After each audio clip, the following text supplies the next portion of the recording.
Hello everyone, in this video I will show you how you connect Pepperstone to Metatrader 4. First, we are here on Pepperstone and we want to create an account. Click on Add Trading Account because this is the main step for setting up Metatrader 4. Now you need an account that supports the Metatrader 4 platform. Select Standard, then fill in a nickname, for example, Tommy Meta 4. Next, choose the amount of money you want on your account and select the currency. Then click Submit. Right now, it is creating your account.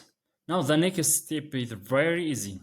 Click on Download Metaphor and then select the .exe file. Click Yes. Then Next.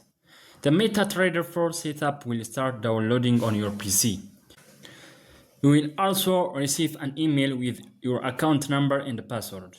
It will look something like that email.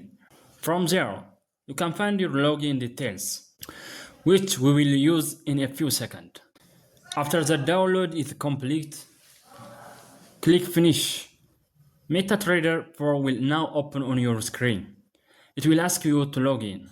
Select Login with an existing account, and then enter the details from your email. After logging, you will be connected, and then you can now use Pepperstone on Metatrader 4. And that is it. Thanks for watching.